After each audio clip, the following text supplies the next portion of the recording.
Hi, I'm Dave. And I'm Jen. Welcome to Dave and Jen Ignite. We hope that you all had a wonderful Christmas and are looking very much forward to some family time, maybe some time off, and again, looking forward to the new year. And with that new year, for many of us, it means setting some goals. Some folks call them New Year's resolutions. Some folks avoid that term. But either way, we want to talk about how do you set some goals? What's a good process for setting goals? So we've got some, I think, great tips for you, 5 in particular, and then some follow-up as well. Absolutely. First of all, why do we even make goals? I ask you, why do we even make goals? Okay, because for some of us it's more natural than others. For instance, my wonderful husband is a goal setter, and that's great. Yes. He's a goal setter. I, on the other hand, I'm learning more on how to be a goal setter.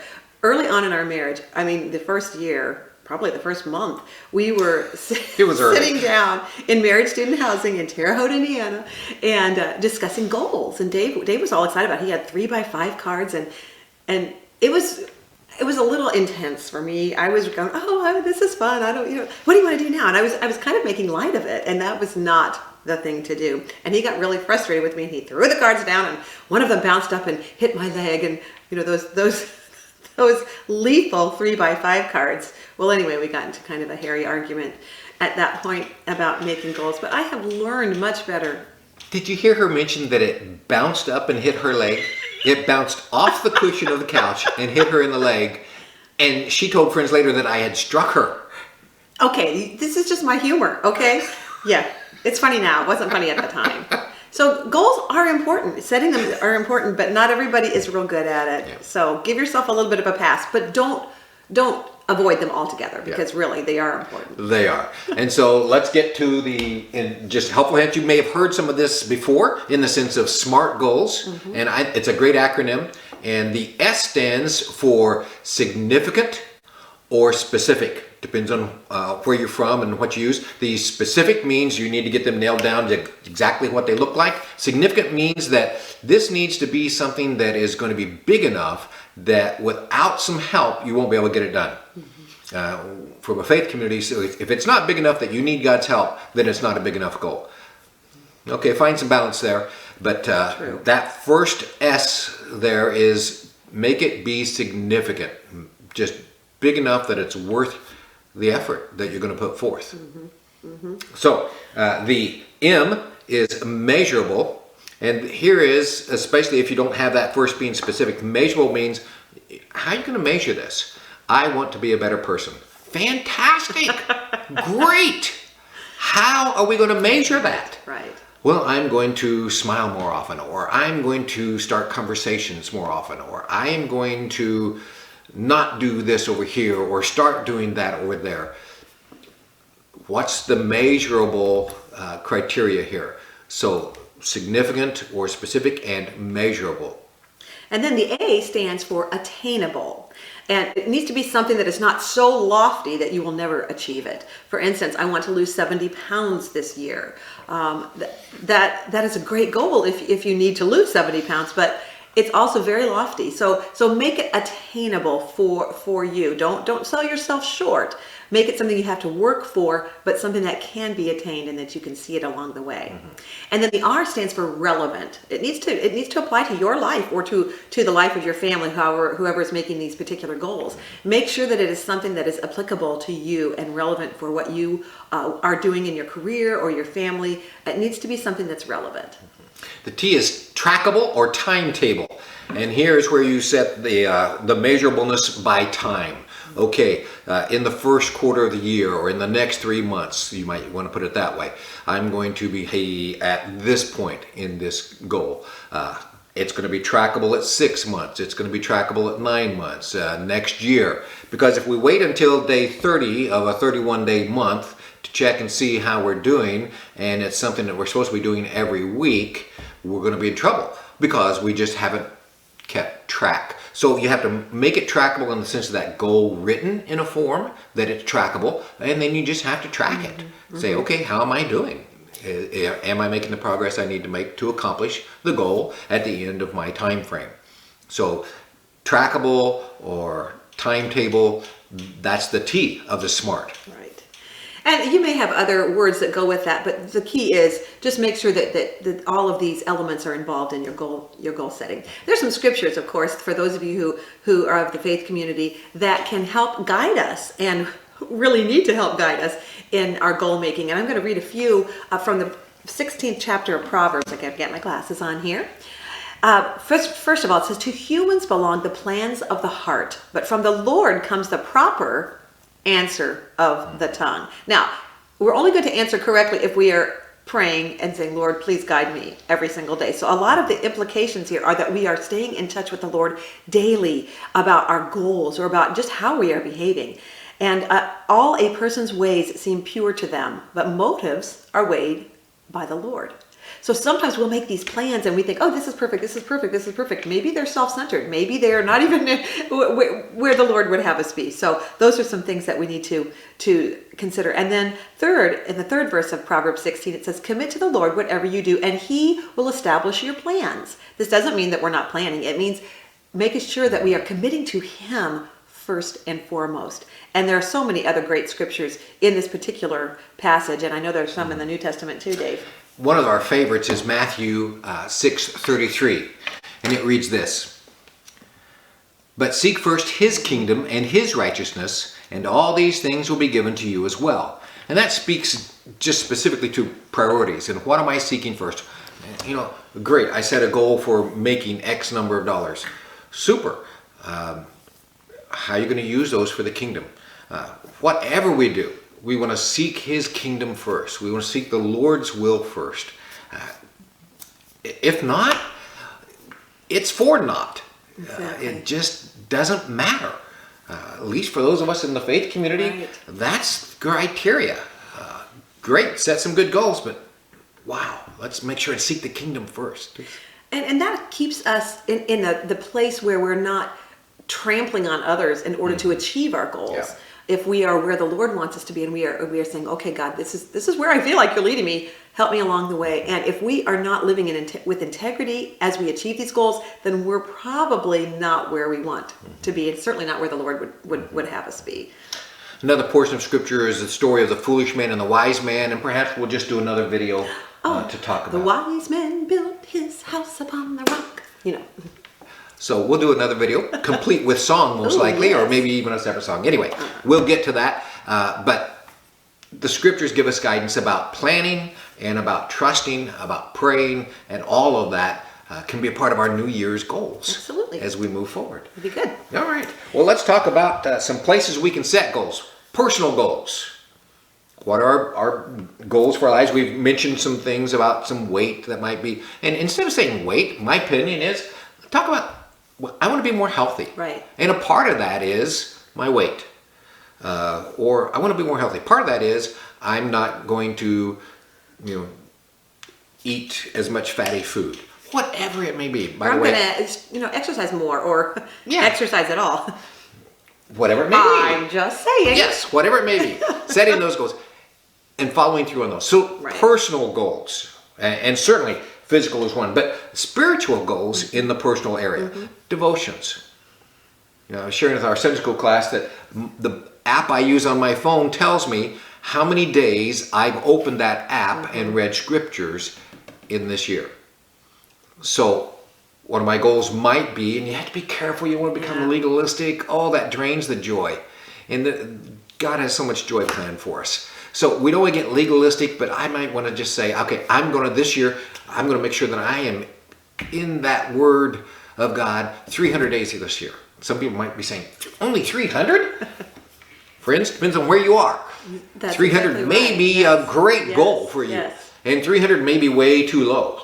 I mean, if you're already into, and I don't mean just reading scriptures to read scriptures, but to get some time in there where you're in time alone with God. So getting that devotional plan in there as a part of your spiritual plan for your personal life. Other areas where we can make and set goals are with our family. And again, that can include our devotion time with our family, and it should, whether it's a couple, or whether it's with kids, or even with your grandkids, whatever it might be, to make sure that you set those goals. We're going to have family devotions at least 3 times a week, or every night, whatever is going to be appropriate and relevant for you and where you are in your life. And also, as a family, church goals. If you attend a church, how do we want to be involved with our church this year? Lord, where do you see me serving? Check on your giftedness and then serve, and get your kids involved as well, because it makes a big difference. And then, of course, with your family, socially, getting the kids involved in sports. And let me tell you, some kids, some families run themselves ragged because they feel like their kids have to be in this, and this, and there's nothing wrong with any of those activities. But to make sure that your priorities are set such that you're not missing out on some of the other benefits of family by running yourself so ragged at times. And but include the bigger family too. As we have gotten older, we have just discovered how important it is to stay connected to not only our children and our grandchildren. That's just unbelievably precious, but also our siblings and our nieces and nephews. We love them, and we pray for them, and we want to stay connected. So carving out that time, and that can be a goal that you can set as a family, to just meet once a month or once a quarter with the bigger picture of a family. It's really important. And depending on your situation, that may be easier than others. Right, that's true. We don't live in the same town as our extended families necessarily, and so that makes it much more difficult. Yes, it does. And the jobs we've had, in particular, I'm a pastor, and so lots of family gatherings are on the weekends or on Sundays. And if we are living, 2 hours away or whatever it may be, it makes it rather difficult. And so it can be a challenge. It can be a challenge. So it sure can. Trying to set aside time and make that plan and make it happen. And as you just mentioned, and this is great, as we've added a few years to our lives, we've discovered a little more about how important that is. That's exactly right. Yeah. It is important to us. So, well, let's go on. Financial. And If any of you watched our financial video, you know that's not my bag, baby. Giving hilariously. We'll put a tag on that, and maybe a in post or whatever on that. I love giving. I just don't like tracking all the finances. That's all. Sorry, honey. This is true, and it's okay. It's good that you've got one of the couple that likes track. Okay, another video. Yes. Another video. Financial. First and foremost, seek first His kingdom and His righteousness, and all these things will be given to you as well. So, tithing. Yeah. There's a video, Giving Hilariously. We'll link that below. Tithing is a crucial part. You may be saying, "What? I can't afford to tithe." And the standard saying is, and I believe it, you can't afford not to tithe. That's going to be a great blessing for you. You don't want to miss that. That's right. You don't want to miss that. Moving on. Tithing. Watch that video. Go for it. Along with that, planning for a vacation. Vacations are not something you pull from the emergency fund, if you even have an emergency fund. We in America oftentimes tend to do vacations by saying, "Oh, we'll put that on the card." And then for the next 6-12 months, we're paying for that vacation. And it was great when we were there, but it's not much fun when you're paying for it for the next 12 months. That's right. So plan ahead for your vacation. Make your financial goals. We're going to set aside X number of dollars every month for the vacation. And your vacation doesn't have to be a big fancy thing. Oh, no. Oh, my goodness. It's time away with your family or your friends or both or extended family, whatever it might be. It doesn't have to be anything fancy or anything expensive. It's just a matter of setting that priority and saying, this is important to us to have some time away, whether it's camping or going to, we had been so blessed with friends who have had vacation places or have just invited us to go with them. We couldn't afford fancy vacations. We still really can't, and that's okay. It is. We don't need fancy vacations. We need time together, and so that's really crucial. But that's part of your goal setting. So what's really important here? Yeah. Another thing is emergencies, auto repairs for those of you who can afford or in a place where you have an automobile. I know in some cities it's better to just not have one, and some folks can't afford one. That's a reality there. So if you have one, you need to plan for those emergencies. Now, Jennifer and I gave each other fantastic gifts this Christmas. We did. I wish we would have brought what I put in his stocking. That would have been because great. That was part of our Christmas to each other. It was a picture of a set of truck brakes, because that's what we gave each other for Christmas. Brakes for his truck, brakes for my car, because They were way overdue, and Merry Christmas, honey. Merry Christmas, We're safer sweetheart. now. But you know what? It's great. We know that was exactly what we needed to do. Yes. And it's all good. Absolutely. Yeah. And I've heard of folks who give tires for Christmas Yes. or other things. And again, that's okay. Absolutely. But if you can plan ahead and have an envelope or some other system where you have got some money set aside, even better. You have it there, you don't worry, it's all set. there, right. And then here's where we'll put in a plug for Financial Peace University. Yes, very much. FPU, Financial Peace University, Dave Ramsey. You can go online and find where one of those local universities is being held. It's a 9-week course, and it's fantastic. It's hard. Yes. I will be honest, it's hard, Yeah. but it is, oh my goodness, you get to the other side of it. Sometimes it takes 6 months, a year to implement all of the things that he has taught in that particular class, but it is worth it. Yeah. It's worth it. And if you're in a relationship, if you're married or in a relationship with a significant other, definitely go together. Oh, yes. You don't go I would almost say don't go if you can't go together. Right. Because you're going to need to be on the same page. Just like when we're talking about making those family goals. Those need to be worked on together. Mm-hmm. The family needs to kind of work that out together. So Financial Peace University is a great resource for setting those financial goals for your coming year. And something that kind of overlaps finances and family is, for instance, saving for college, for your kids. Okay, this year we're going to set aside this much money for our kids, for their college, or if they attend private school, then we all know that that's not cheap. Right. But but that is you sit down and you decide what's important, and and pray about it. Pray about it, because God may have another idea for you, and they're always better. Yeah. Yes. And again, lots of planning. And there are ways to save for college Right. that are tax-free in a sense of the growth. And there's lots of that kind of stuff that, again, you can work on and study and learn about. And if you're interested in that stuff, please write it in the comments below, and we'll do our best to get you whatever answers we can get. As best we understand them, we'll refer you to somebody who can get you those answers. Other areas where we might be goal setting is in our careers. Now, we can set goals for ourselves, but oftentimes in our jobs, there are goals that they have asked us to set, and rightly so, because that is their evaluative tool.